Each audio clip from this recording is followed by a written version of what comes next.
Fala galerinha, sejam todos bem-vindos em continuidade aos nossos estudos para a Polícia Militar do Estado de São Paulo, cargo de soldado.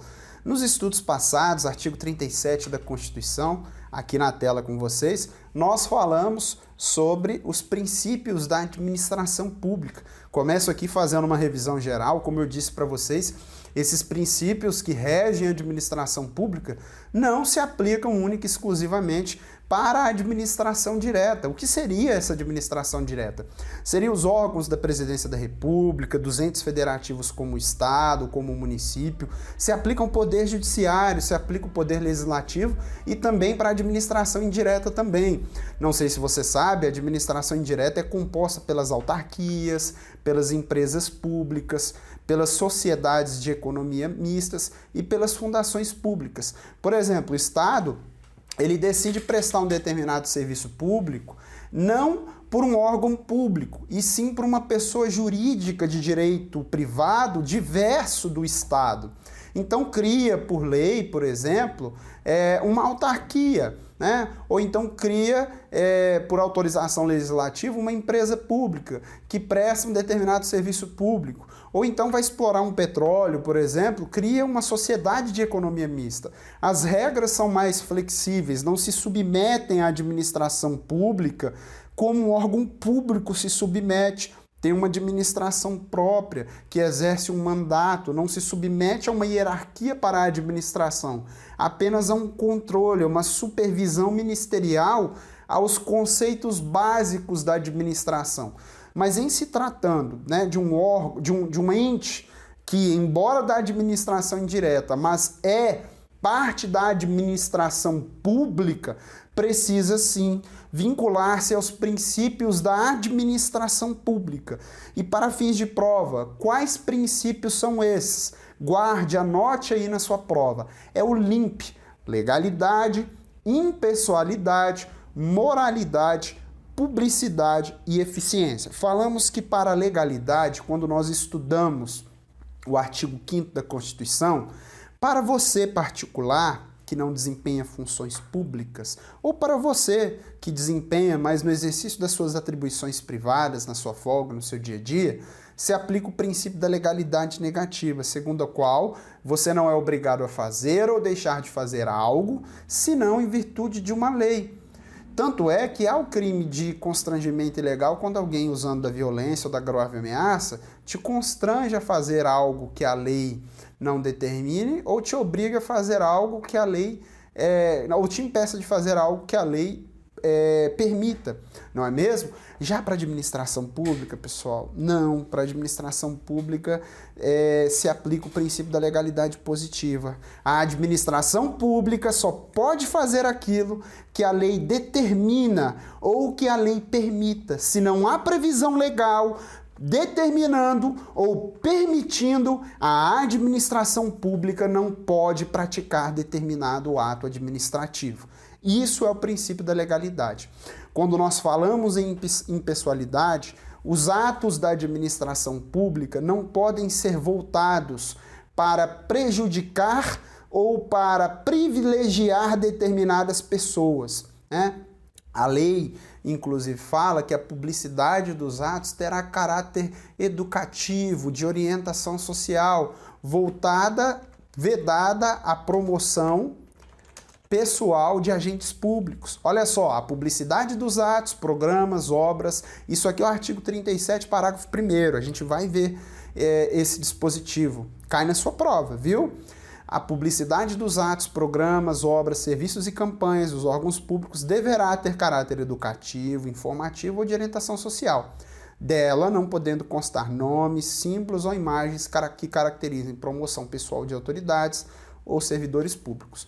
Ou seja, eu não posso dizer que determinado ato que foi praticado pelo Estado, né, refere-se a determinado partido político. Eu não posso promover o partido político a qual pertence aquele governante. Eu não posso fazer uma promoção pessoal da pessoa, do agente público que promoveu aquele ato. Eu posso até fazer uma publicidade com recursos privados, por exemplo, em um outdoor, né? o prefeito fulano de tal conseguiu tantos milhões de verba para o município tal. O que eu não posso é fazer a publicidade dos atos, programas, obras e serviços dos órgãos públicos. O que é isso? É pegar os recursos públicos, a verba que é destinada à publicidade e investir numa publicidade pública com recursos públicos, fazendo campanha, fazendo promoção pessoal de agentes políticos, de autoridades e de servidores públicos. É isso que é o princípio da impessoalidade. Os atos relativos aos servidores públicos não podem visar promover ou prejudicar pessoas determinadas. Inclusive, quando a gente pensa no abuso de autoridade ou no excesso, estão vinculados diretamente a isso. Vou te dar um exemplo. Determinado servidor público, um policial militar, por exemplo, foi traído pela namorada.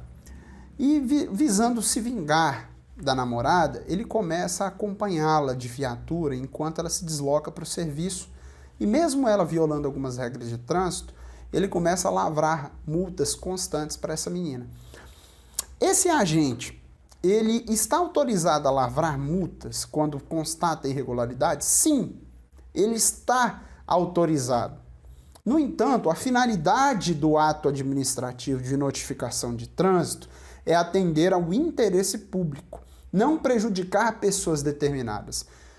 Quando esse agente público, embora por uma previsão justificável, mas por um motivo ilegítimo, que é prejudicar a namorada, lavra esse auto de infração de trânsito, buscando prejudicá-la especificamente, nós estamos claramente num caso de violação do princípio da administração pública, da impessoalidade. Eu não acho que a sua prova vai chegar ao nível de dar exemplos fáticos e te perguntar qual é o princípio. É comum em concursos de tribunais, é comum em concursos que exigem bacharelado em direito. Mas fique atento. Pode ser que num caso concreto haja um exemplo em que houve violação da lei. Violou o quê? O princípio da legalidade. Digamos que determinado ato administrativo não foi publicado pela administração pública. Violou qual princípio? O princípio da publicidade. Digamos que determinado servidor público entrou no âmbito da administração pública, num órgão público, com uma saia curta, que mostrava seus órgãos sexuais. Violou o princípio da moralidade. Certo ou errado? Errado, pessoal. O princípio da moralidade administrativa não está vinculado aos bons costumes. O princípio da moralidade administrativa relaciona-se ao bom uso da coisa pública, às boas relações que se vinculam a uma moralidade de probidade com bom gastos dos recursos públicos, a um dever de honestidade para com a administração. Eu não me recordo o nome do professor, mas eu me lembro de ter feito um curso na LFG há muitos anos atrás para um concurso de um tribunal, e ele falava bem assim: quando eu entrei no serviço público, eu fui orientado pelo meu mentor, que dizia assim: fulano, quando você for praticar qualquer conduta dentro do serviço público, se pergunte assim: eu acho que isso é correto? Se você tiver dúvida, imagine as pessoas que depois vão avaliar se você está certo ou não. Então, se você tem dúvida se algo é honesto ou não, não faça. Será que é honesto você trabalhar de viatura e atender uma ocorrência numa porta de uma boate que está com som alto e sair de lá carregando uma garrafa de uísque dentro da viatura? Isso atende o princípio da moralidade administrativa, da boa-fé, da honestidade? Não, não é mesmo? Inclusive, a violação desses princípios é causa de instauração de processo, relacionado à improbidade administrativa, que, graças a Deus, não cai na sua prova, que é uma lei um pouquinho complexa. Beleza? Por fim, fala-se no princípio da eficiência, que não é um princípio originário da Constituição.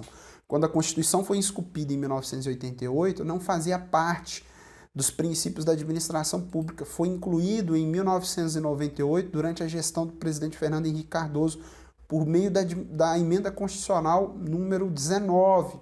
Relaciona-se a um conceito de administração gerencial. Eu saio de um conceito de administração por processos, que é focada nos processos que eu desenvolvo, burocrática, em como eu faço, e foca em resultados, atingir os melhores resultados possíveis com o mínimo de dispêndio possível. Lembrem muito das regras atinentes a licitações, melhor técnica e menor preço, por exemplo. Eu consigo ter a melhor qualidade possível com o menor gasto possível. Ser eficiente é isso, gerar o melhor resultado com o menor dispêndio de recursos e de energia. Beleza? Então é eficiente o servidor policial militar, por exemplo, que gera o menor gasto na viatura, que consome a menor quantidade de combustível, mas mesmo assim promove segurança pública, que desgasta, que cuida do armamento da polícia militar, para que as munições não desgastem com tanta facilidade, para que as pastilhas de freio da viatura não se acabem com tanta facilidade. Beleza? Nós vimos, né, outras questões atinentes aí, como se deve dar o provimento dos cargos públicos, que os estrangeiros podem tomar posse em cargos públicos na forma e nos casos previstos na lei, né, que os cargos públicos são aprovados, são acessíveis aos brasileiros que preenchem os requisitos estabelecidos em lei, né, que a aprovação em concurso público, como regra, exige prévia, a tomada de posse em cargo público exige prévia aprovação em concurso público de provas ou de provas e títulos. Não é provas e títulos, não. Ou o cara vai fazer uma prova para o concurso público, ou ele vai fazer uma prova e prova de títulos, né? Que ele vai apresentar lá um certificado de formação em nível de doutorado, de mestrado. Títulos é isso. Vale ponto um doutorado, um mestrado. Ele apresenta e ganha pontuação atinente a isso, e isso é um critério de eliminação para ele conseguir mais pontos e subir na nota classificatória. Eliminação não, mas de colocação. Beleza? Exceções, os casos de nomeação para cargo em comissão, declarado em lei de livre nomeação, e exoneração. São os cargos que nós chamamos de ad nutum, são baseados na confiança. Por exemplo, o presidente da República, já pensou se ele só pudesse ter pessoas ao lado dele que são concursadas? Ele não teria confiança nessas pessoas. Por quê? Essas pessoas poderiam ter uma convicção política muito diferente da dele, não é mesmo? E ele precisa de pessoas nos seus ministérios, nas suas assessorias e nas diretorias que são de confiança dele.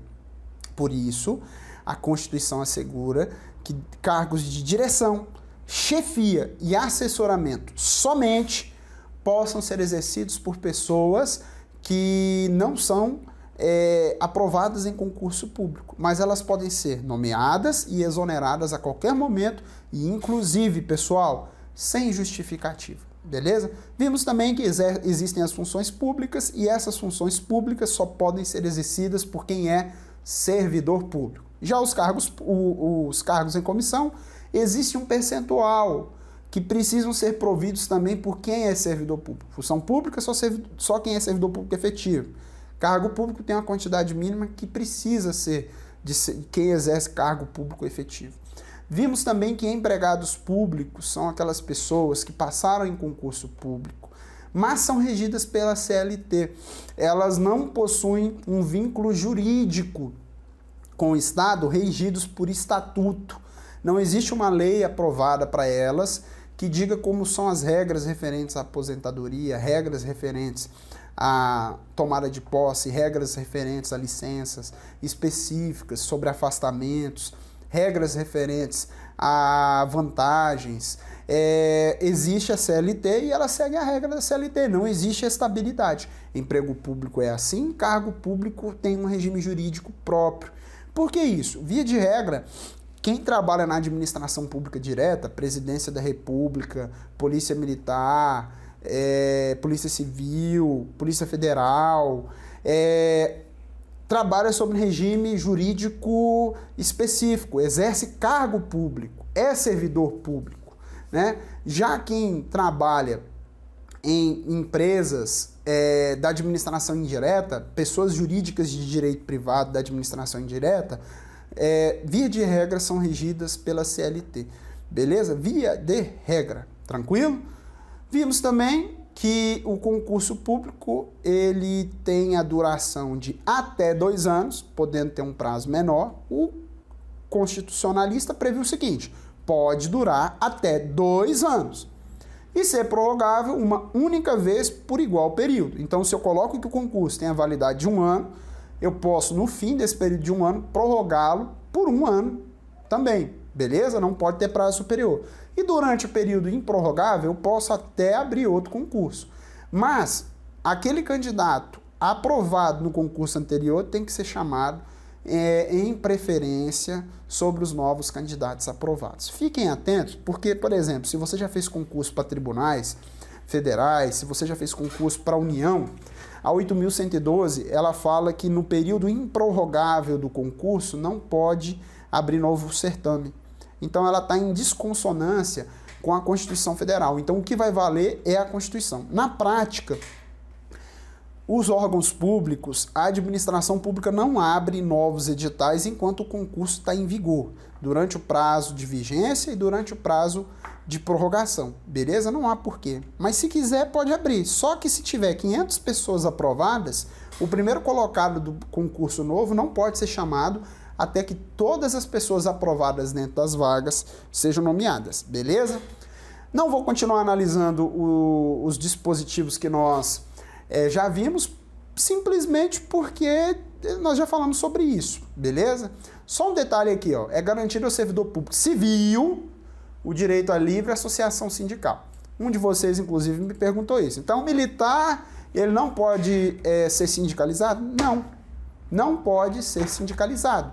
Ele pode fazer parte de associação? Pode, tranquilamente. Qual a diferença de associação para sindicato, professor? Não interessa. Você só precisa saber que o militar pode fazer parte de associações, mas o militar não pode fazer parte de sindicatos. Nós vamos ver também que o militar, enquanto em serviço ativo, não pode estar filiado a partidos políticos. Aposentado ele pode? Não tem problema nenhum, beleza? Vimos também que a lei ela regulará o direito de greve do servidor público. Primeiro, o militar não tem direito de greve. Pessoal, por que aqui não está especificando que o militar não tem direito de greve? Porque esse artigo, né, esse inciso, essas disposições da administração pública rege os servidores públicos em geral. Nós vamos ver daqui a pouco que os militares têm um capítulo próprio, né, onde eles são definidos como militares dos estados e do Distrito Federal. O militar ele não é chamado de servidor público. O militar é chamado de militar do estado e do Distrito Federal. E o militar da União? Militares das Forças Armadas. Beleza? Então, terminologicamente falando, é errado falar que o militar é um servidor público. Ele é um agente público, mas ele não é servidor público. Beleza? E esse direito de greve ainda não foi regulamentado, ele tem sido exercido por decisão do STF até que a lei de greve do servidor público civil seja editada de acordo com a CLT. Beleza? Vamos em continuidade ao nosso estudo. Por que eu deixei alguns dispositivos com esses riscados aqui? É o seguinte, pessoal, são dispositivos revogados. A emenda constitucional número 19, ela alterou a Constituição. Então, alguns artigos, a grande maioria, eu tirei. Mas outros que eu entendo que sejam importantes a gente deixar aqui para vocês verem como era e como ficou, eu deixei. Então, o que mudou? Por exemplo, antes, a acumulação, que via de regra é proibida, e eu preciso que vocês entendam isso para a prova de vocês. Isso é uma questão de interpretação de texto. Quando eu falo que é proibida a acumulação de cargos, está correto. Olha aqui, ó, é vedada a acumulação remunerada de cargos públicos. Certo ou errado? Certo! Se eu falo, é vedada a acumulação remunerada de cargos sem exceções, aí está errado. Vocês precisam fazer questões para vocês compreenderem como funciona a mentalidade dos examinadores em concurso público.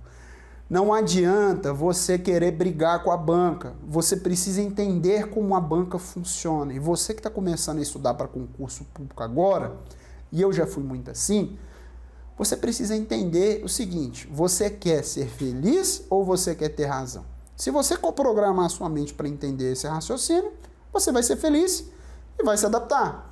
Agora, se você ficar brigando com a banca, você não vai passar em concurso nenhum, vai desistir, vai ficar puto, vai ficar com raiva e não vai aprender, beleza? Então, vamos lá? Regra geral. A A acumulação de cargos públicos remunerada, ela é vedada.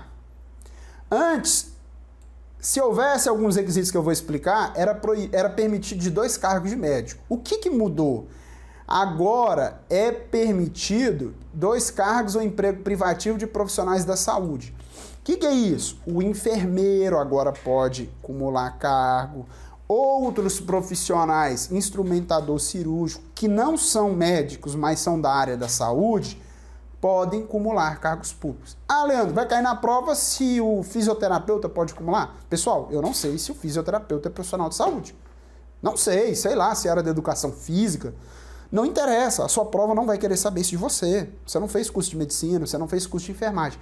Você só tem que entender o seguinte, na sua prova pode trazer que profissionais médicos tão somente podem acumular. Vai estar errado. São profissionais da saúde. Podem acumular o quê? 2 cargos de profissionais da saúde, beleza? Então, regra geral, é vedada a acumulação remunerada de cargos públicos. Exceto, primeiro requisito, compatibilidade de horários, observado em qualquer caso disposto no artigo 21. O que o artigo 21 fala? Você tem que ler. Eu não vou ficar aqui falando várias vezes a mesma coisa. O artigo 21, artigo 11, ele fala o seguinte, existe um teto remuneratório na União, nos estados e no município, né? No Distrito Federal também. Então, na União é o STF, né? Nos estados é o governador e assim por diante. Então, ninguém no Brasil pode líquido receber remuneração superior aos membros do STF. Exceção, indenizações, né? O cara recebeu uma férias, ou uma indenização de uma ação judicial, ou uma indenização de fardamento, indenização de auxílio terno. Por isso que às vezes a gente vê, né, juiz recebendo 200 mil, não sei nem como, né? Mas o cara consegue receber uma indenização de 200 mil reais. Não a título judicial, isso daí é indenização como se ele tivesse gasto, ou é uma ajuda de custo, né? Aí tudo bem, mas de remuneração mesmo, você não pode receber esse valor. No seu contra-cheque pode estar 50 mil reais, mas você só vai receber na sua conta, no máximo, o que o ministro do STF recebe. Então, nas exceções, é necessário observar isso. Por isso que, às vezes, não compensa para determinados servidores acumular cargo, porque o cara já desempenha uma função top, ganha lá seus 28 mil, e ele consegue passar no outro concurso que ganha 30. Só que aí ele vai ganhar 6 mil a mais, entenderam? E para ele não vai compensar. Por exemplo, né, eu nem sei qual que é o teto do STF hoje, assumir esse cargo porque ele vai trabalhar em 2 empregos, vai ficar desgastado pra caramba e ele não vai ter condições de receber a remuneração pelo trabalho prestado, entenderam? Então, quais são os cargos que são possíveis de serem cumulados? De 2 cargos de professor. Então, eu vou te dar um exemplo. Você é professor na rede municipal, trabalha de manhã. Aí você passa na rede estadual e trabalha à noite ou trabalha à tarde. Se houver compatibilidade de horário, ou seja, você não trabalha nos 2 de manhã, não tem como, não é isso? E respeita o limite do teto remuneratório, lógico, o professor vai respeitar, né? A gente não recebe muito bem. Aí você vai poder acumular os cargos públicos de professor. De um cargo de professor com outro técnico ou científico. Então, vou te dar um exemplo. Você é professor. Você é professor numa universidade federal, dá aula de medicina, de infectologia. Você é médico. E aí você passa num concurso para pesquisador de uma autarquia, né, na área de infectologia. Os horários são diferentes, respeita o teto do STF e beleza, você vai poder acumular os cargos. Ou de 2 cargos ou emprego privativos de profissionais da saúde com profissões regulamentadas. Olha só, são cargos que para o exercício existem regras pré-estabelecidas que você precisa seguir. Não é um cargo, por exemplo, como coach, igual eu, que é só você vir aqui falar que é coach, né? Que por enquanto é assim, tomara que seja regulamentado, né? Tem muita gente que diz que é coach, não é? E se você é da área da saúde, você pode passar no concurso para enfermeiro de um hospital e enfermeiro de outro. Beleza? É isso, pessoal. Trago uma informação nova. Eu não sei porque não foi publicado, não sei se ainda não foi publicado pelas mesas, né, da Câmara e do Senado, pelo Congresso Nacional. Não sei se não foi promulgado ainda o que aconteceu, mas o Congresso Nacional promulgou uma emenda constitucional que permite que os militares acumulem cargos públicos. O militar, né, o cara é soldado e ele passa para dar aula de professor em uma universidade. Ele não poderia mais. Lá quando a gente foi estudar as Forças Armadas, os militares, eu nem sei se a gente vai ver as Forças Armadas, mas eu vou trazer isso para vocês. É possível que o militar da área da saúde, porque o militar ele não podia acumular cargo público. Em 2014 isso mudou. Os profissionais oficiais, olha só que sacanagem, oficiais da saúde, pode ser um oficial enfermeiro se tiver, pode ser um oficial médico, beleza? Da saúde pode, e só ele. Se você for enfermeiro ou técnico de enfermagem, não sei, sargento, cabo, não pode. Pode trabalhar na iniciativa privada? Pode, não tem problema nenhum, mas a acumulação de cargos na administração direta por meio de concurso público não podia e não pode para a praça, beleza? Ainda não foi publicado. Então, até hoje, oficiais da saúde nas Forças Armadas e nas instituições militares estaduais podem acumular cargos públicos se forem oficiais da saúde com cargos públicos da área da saúde. Então, eu sou médico, oftalmologista, tenente da PMMG da área da saúde e eu passo num concurso para trabalhar em um hospital público. Eu posso acumular os dois se não ultrapassar o limite do STF, do teto remuneratório, e se houver compatibilidade, beleza? Como que ficou agora? A Constituição diz o seguinte, foi inclusive o Antônio Augusto Anastasia que mudou a parte final que fez com que essa norma se transformasse em uma norma inútil. Tava bem assim, ó. Aos militares é permitido acumular cargos públicos, né? Se for de professor, algo assim. Aí ele colocou um negócio lá que arrebentou a gente tudo, né? Não sei se arrebentou ou não. Vírgula, garantida a primazia do serviço policial militar ou do serviço militar. Ou seja, não era a compatibilidade só do horário. Seu chefe ele tem que analisar se, no ponto de vista dele, se vai ter efetividade ou não. Se você vai continuar tendo qualidade no serviço policial, porque você está submetido a um regime de dedicação exclusiva. Ou seja, vai ficar muito a critério, né? Você tem, mas você não tem o direito. Então, soldados, cabos, sargentos, oficiais, seja qual for a situação. Hoje, ainda não foi promulgado pelas mesas do Congresso, portanto, para sua prova ainda não tem validade, por isso que você tem que ficar atento. Seu edital já foi publicado, não vai cair na sua prova isso, porque não foi publicado antes da publicação do seu edital, e seu edital não pode cobrar isso na sua prova, mas fica atento para os próximos editais, PM de Minas, você que vai fazer outros concursos públicos, né? Nós teremos em breve a publicação dessa alteração, beleza? A proibição de acumular estende-se a empregos e funções e abrange autarquias, fundações, empresas públicas, sociedades de economia mista, suas subsidiárias e sociedades controladas diretamente ou indiretamente pelo poder público. O que a legislação aqui está dizendo?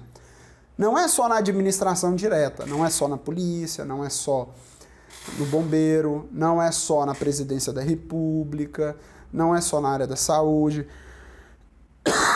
não é só na prefeitura, não é só no governo estadual, não é só nos ministérios, também nas empresas públicas, também nas sociedades de economia mista, ou seja, Caixa Econômica, Banco do Brasil, BRB em Brasília, né? Nas autarquias, nas agências reguladoras, né?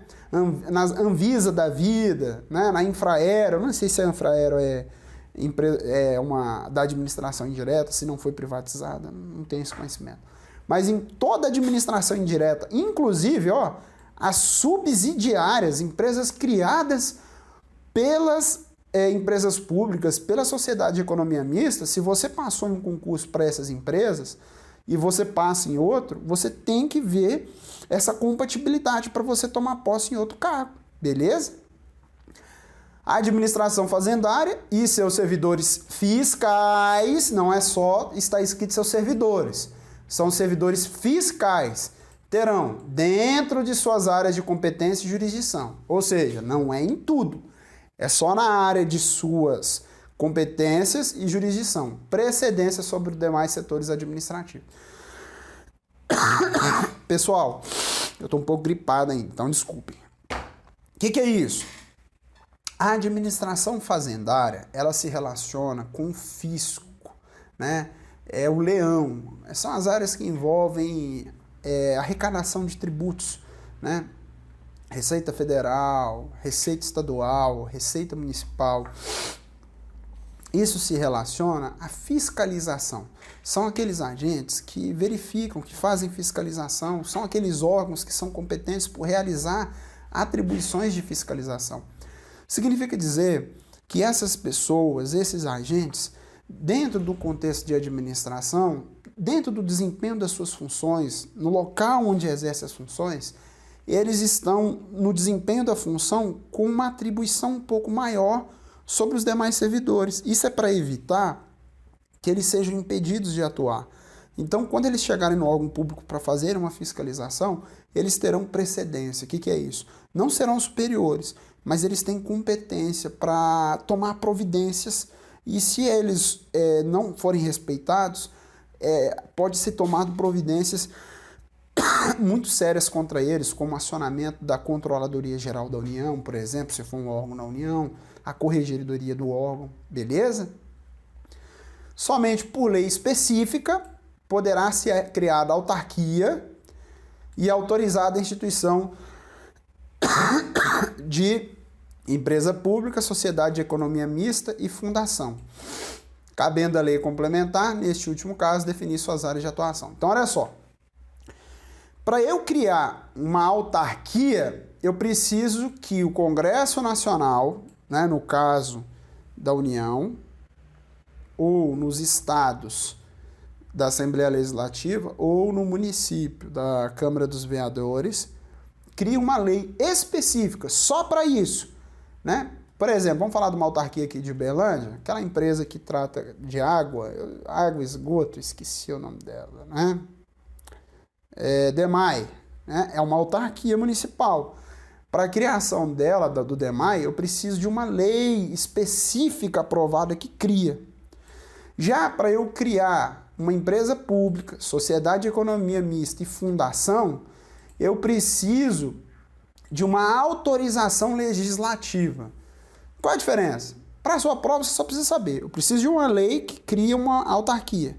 E eu preciso de uma autorização legislativa para criar empresa pública, sociedade de economia mista e fundação. Beleza? E nesse último caso, olha só, quando fala nesse último caso, está falando da fundação pública. Lei complementar define as áreas de atuação. Pessoal, temos duas diferenças, lei ordinária e lei complementar. Quando na Constituição você vê falando lei, é a lei ordinária. Quando você vê falando lei complementar, é a lei complementar. Então, na sua prova, fica atento. Se falar lei, está errado. Tem que estar escrito lei complementar. Então, as áreas de atuação em que uma fundação vai atuar devem ser estabelecidas por lei complementar. Eu vou te dar um exemplo. A Fundação Banco do Brasil se ocupa da cultura, né? As fundações, normalmente elas são criadas para desempenhar esse papel muito mais cultural, de orientação social, né? Voltadas para essas funções mesmo, museu, por exemplo, beleza? E a lei complementar vai dizer quais as áreas de atuação dessa fundação, beleza? Mas a criação é por autorização legislativa.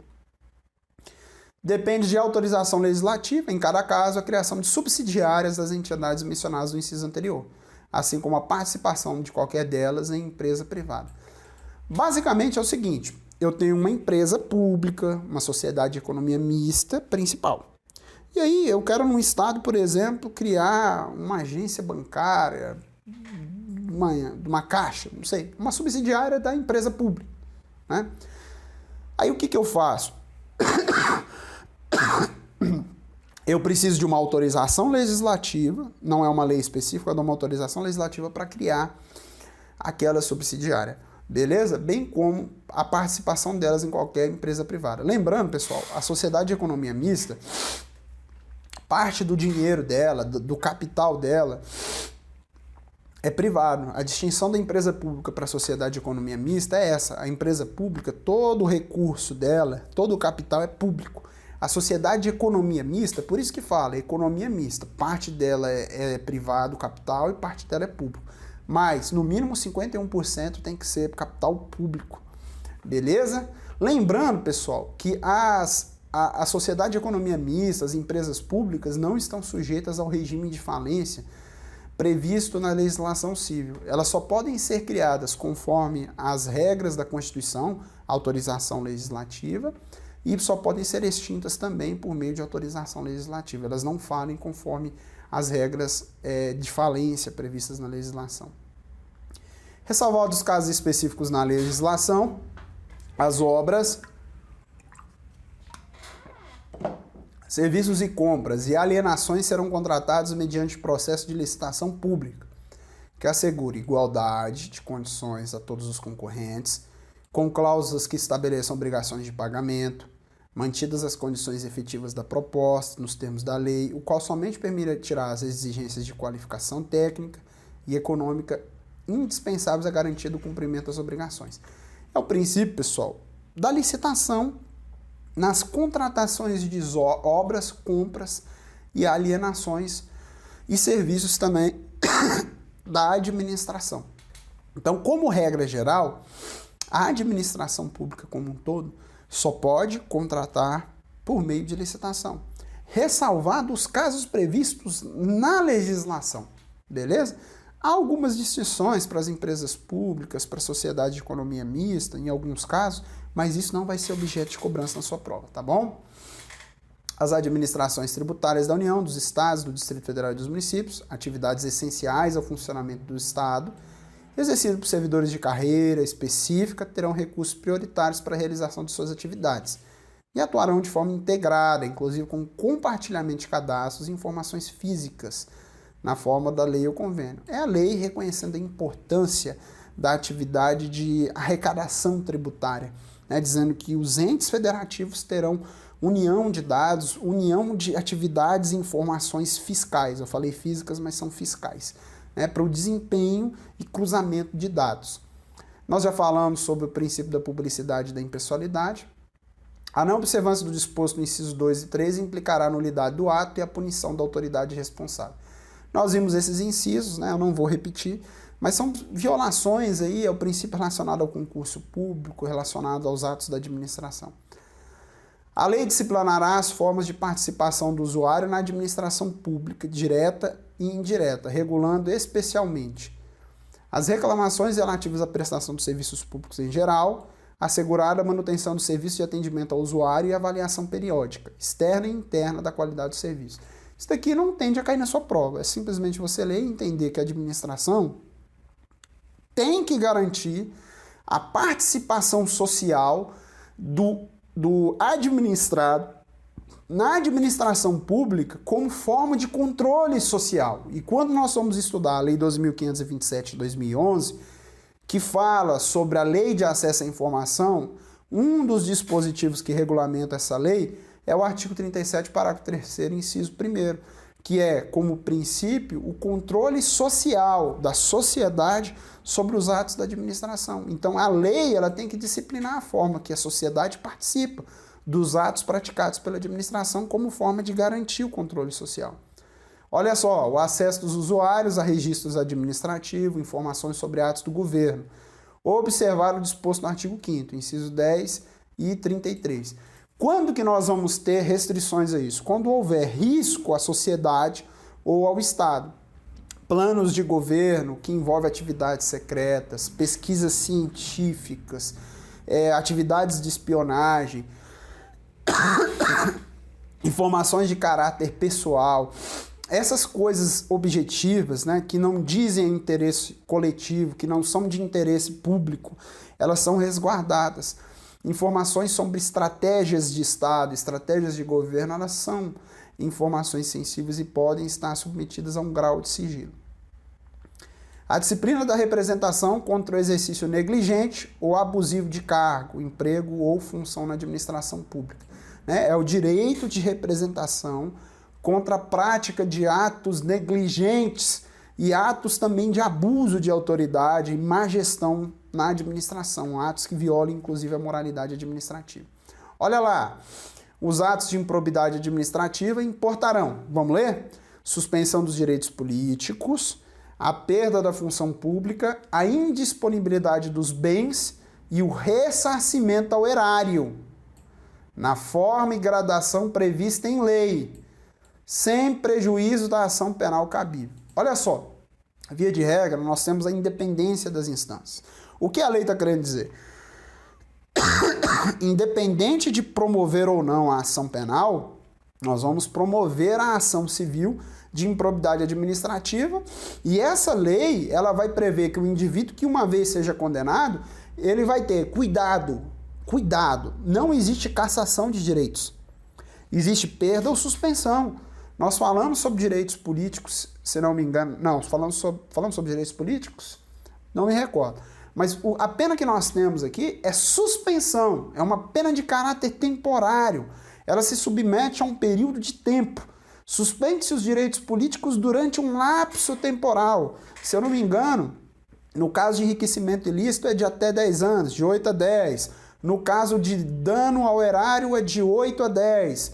E no caso de violação dos princípios da administração é de 3 a 5 anos. Dispositivos estabelecidos na Lei 8.429, Lei de Improbidade Administrativa, que não cai na sua prova, mas eu trago essa informação para enriquecer os seus estudos. Então, uma vez condenado, por enriquecimento ilícito, dano à administração ou violação àqueles princípios que nós estudamos aqui do LIMP, o indivíduo não tem cassado os direitos políticos, ele tem os direitos políticos dele suspensos. Cuidado, na sua prova pode cair suspenso por um certo período. Perda da função pública, os bens dele podem ficar indisponíveis. Por quê? Muitas vezes o ato que ele praticou, ele usou recursos públicos para adquirir bens com proveito do crime, ou ele pegou aquele próprio recurso e transformou para ele, trouxe para a esfera do patrimônio dele. Então eu vou indispor os bens dele, deixar ele indisponível para ressarcir o erário, na forma e na gradação prevista em lei. Qual lei? A lei de improbidade que eu acabei de falar, 8.429. Sem prejuízo da ação penal. Independente da promoção dessa ação civil aqui, eu vou promover a ação penal, porque muitas vezes vai ser um crime de corrupção passiva, de corrupção ativa, de concussão, de roubo, de extorsão praticada por aquela pessoa que é servidora. Lembrando que há hipóteses em que o indivíduo está em conluio com o servidor público, mas não é servidor. Então, o particular pode sim responder por improbidade, não sendo servidor público, beleza? A lei estabelecerá os prazos de prescrição para ilícitos praticados por qualquer agente, servidor ou não, que causem prejuízos ao erário, ressalvadas respectivas ações de ressarcimento. Olha só. O que a lei está dizendo? A ação que visa responsabilizar as pessoas pela prática de improbidade administrativa, ela prescreve. Em que medida? A suspensão dos direitos políticos, a perda da função pública, a indisponibilidade dos bens. Se o Estado não promove a ação, ou promove, e ela não é levada ao fim dentro de um certo lapso temporal, o Estado perde o direito de punir. Professor, qual é esse lapso temporal? Não interessa para a sua prova, mas há a prescrição do poder punitivo do Estado em razão da improbidade administrativa. No entanto, a respectiva ação de ressarcimento, que é o quê? Eu entrar com uma ação judicial contra aquele indivíduo visando ressarcir o Estado dos danos econômicos que aquele indivíduo causou ao Estado. É reaver o dinheiro, reaver a coisa danificada ou o dinheiro indevidamente enriquecido por aquele indivíduo. Essa é imprescritível. Recorde-se disso para a sua prova. A ação para punir, a ação para indispor os bens, a ação para suspender os direitos políticos, essa prescreve. Mas o ressarcimento dos danos, essa é imprescritível. Beleza?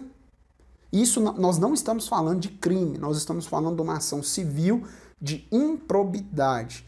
A ação penal é outro ramo, é outra seara, beleza? As pessoas jurídicas de direito público, de direito privado, prestadores de serviços públicos, responderão pelos danos que seus agentes, nessa qualidade, causarem a terceiros, assegurado direito de regresso contra o responsável nos casos de dolo ou culpa. Pessoal, espero que não incomode vocês aqui com a tossição, né? A gente está um pouquinho doente aqui, recuperando das gripes da vida. Olha só, eu falei para vocês que a administração pública, ela, via de regra, presta os serviços públicos que estão previstos na Constituição. Segurança pública, saúde, educação. Disse também que esses serviços públicos podem ser prestados diretamente por meio dos órgãos públicos ou indiretamente. Ela pode, buscando uma maior efetivação, uma melhor qualidade, criar uma pessoa jurídica, que é a administração indireta, uma autarquia, por exemplo, ou uma fundação pública, uma autarquia que tenha melhores qualidades, com mais independência, com uma gestão administrativa melhor, prestar um serviço mais especializado. Mas eu não falei, e agora eu vou falar, que determinados serviços públicos não exclusivos... E o que é um serviço público exclusivo?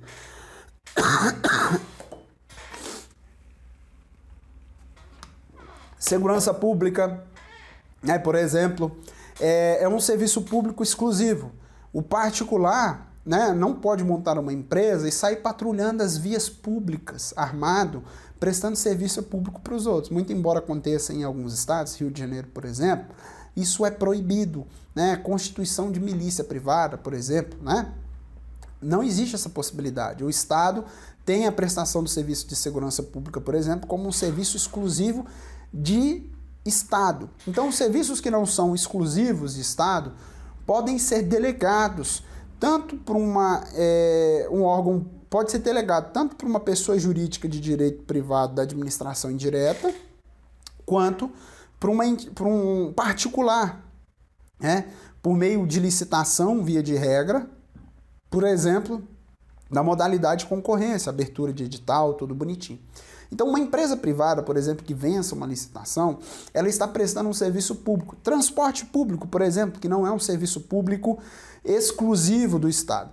Aquela empresa privada que presta um serviço público, ela responde objetivamente pelos danos que ela causar na prestação de serviço público. Por quê? Aquele serviço é de interesse público. Então, olha aqui, ó.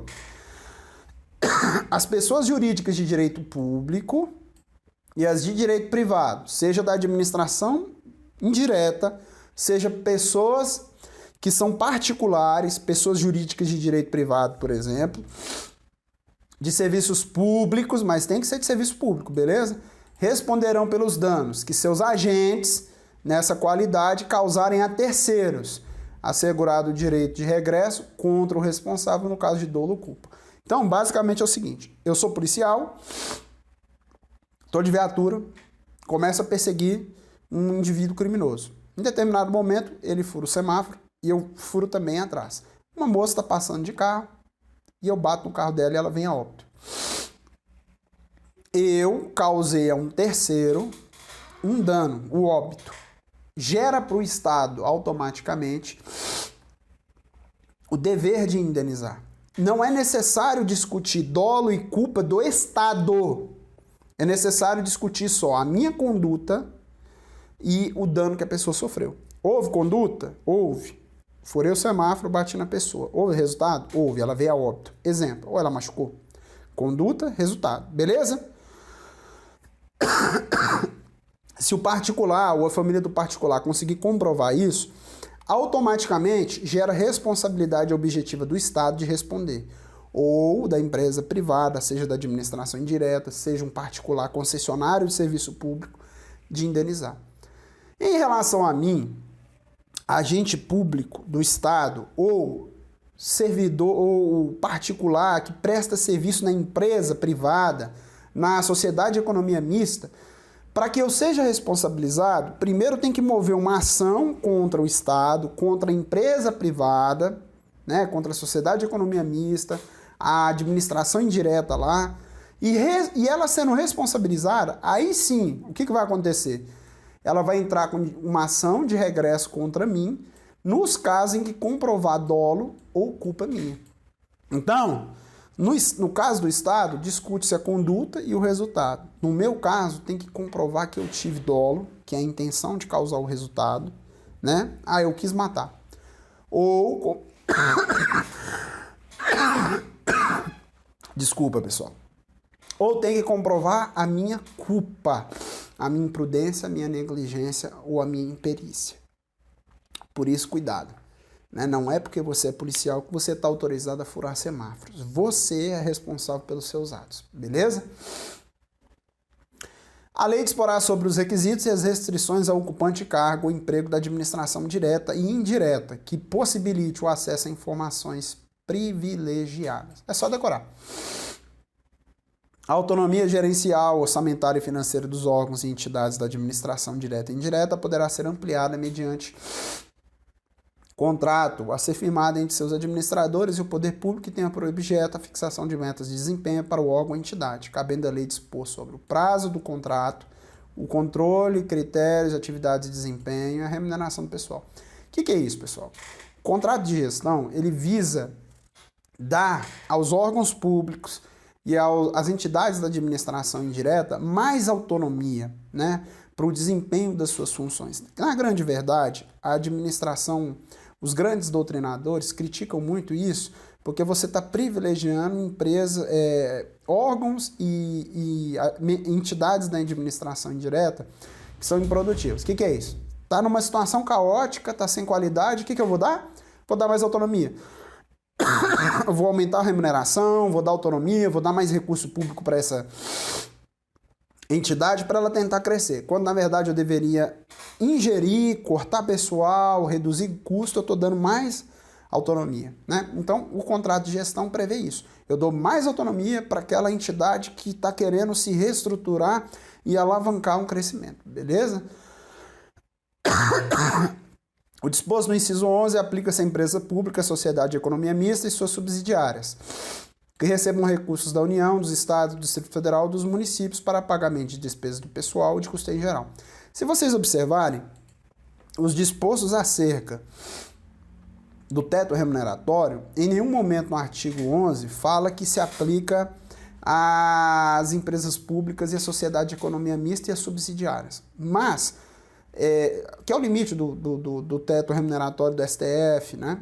Mas se essa empresa pública, se a subsidiária, se a sociedade de economia mista recebam recursos das entes federativos para custeio em geral ou pagamento pessoal, aí sim eles se submetem aos limites remuneratórios, beleza?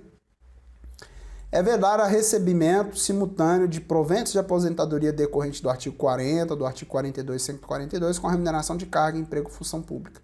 Ressalvados os cargos acumuláveis na forma dessa Constituição, os cargos eletivos, cargos em comissão declarados em lei de livre nomeação e exoneração.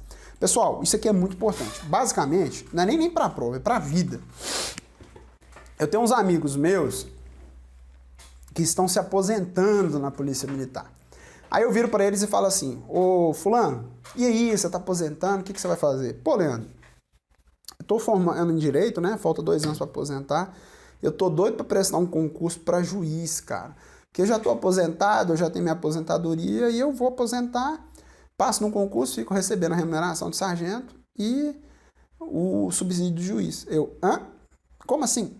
Pessoal, o parágrafo 10º do artigo 37 veda a recebimento de proventos de aposentadoria com a remuneração de carga, emprego ou função pública. Qual é a exceção? Os casos de cargos acumuláveis. Então, o que é isso?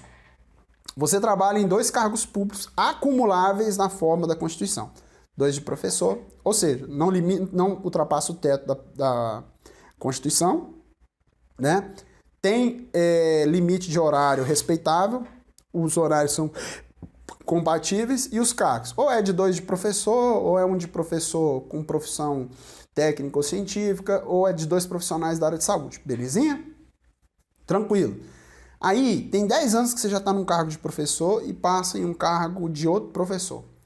e em determinado momento você aposenta em um. Aí você pode receber os proventos de aposentadoria dele com a remuneração da ativa de outro, beleza?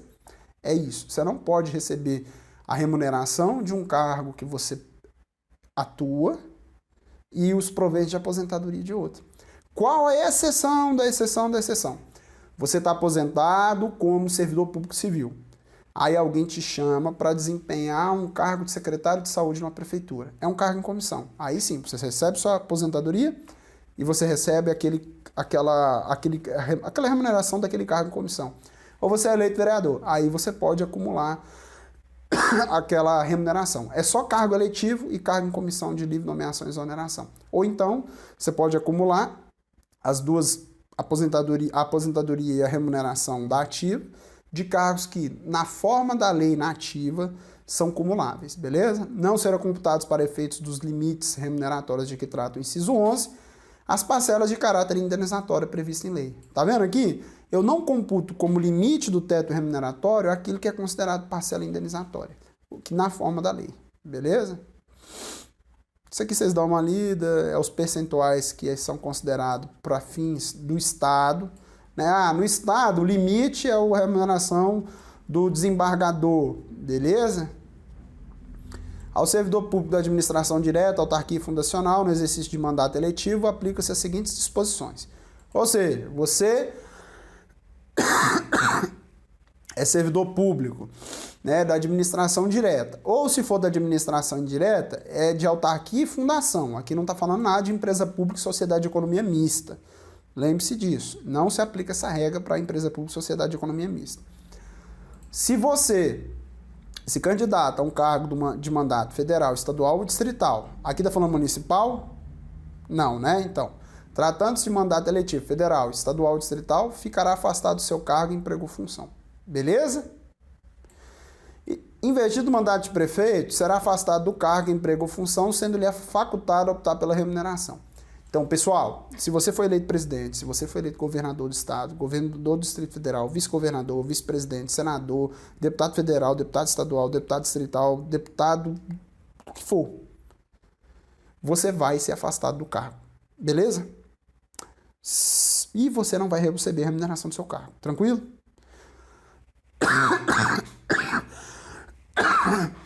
Se você for eleito prefeito, você será afastado do seu cargo também. Mas aí você vai poder optar pela remuneração do seu cargo ou a remuneração de prefeito. Se você receber a remuneração do prefeito, você não recebe a remuneração do seu cargo. Se você recebe a remuneração do seu cargo, você não recebe a remuneração do prefeito. Aí o pessoal fica divulgando, né? Ah, fulano de tal é prefeito, é tão bonzinho, é prefeito e nem recebe para ser prefeito. Às vezes o cara é delegado, né, do estado, ganha 21 mil reais e o prefeito do município ganha 8, ele é eleito prefeito. Para que ele vai receber o salário de prefeito? E todo mundo bate palma pro cara achando que ele é o cara, né? Na verdade, ele só quer poder, não que ele só quer poder, né? Seria feio falar isso. Ele quer ser prefeito, mas ele não quer ganhar o que um prefeito ganha. Ele tá lá para desempenhar as funções dele, mas ele quer continuar ganhando bem. Beleza? Investido no mandato de vereador, havendo compatibilidade de horários, perderá as vantagens de seu cargo. Emprego perceberá, desculpa pessoal, perceberá. Perceber é receber, beleza? Cuidado, ó, ótima pegadinha para colocar na prova. Perceberá as vantagens de seu cargo, emprego ou função, sem prejuízo da remuneração do cargo eletivo, e não havendo compatibilidade, será aplicada a norma do inciso anterior. Eu vou dar um exemplo. Eu tenho um amigo na minha cidade que foi eleito vereador e ele é técnico penitenciário em Brasília. Havia compatibilidade de horários, não passava o teto do STF, ele trabalhava de noite como técnico penitenciário e de dia como vereador. Então ele recebia as duas remunerações, trabalhava normalmente e exercia as duas funções, beleza?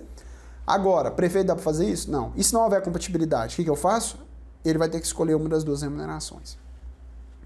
Em qualquer caso que exija o afastamento para o exercício de mandato eletivo, seu tempo de serviço será contado para todos os efeitos legais, exceto para a promoção por merecimento. Pessoal, no serviço público nós temos duas espécies, via de regra, de promoção. Tem outros, mas via de regra.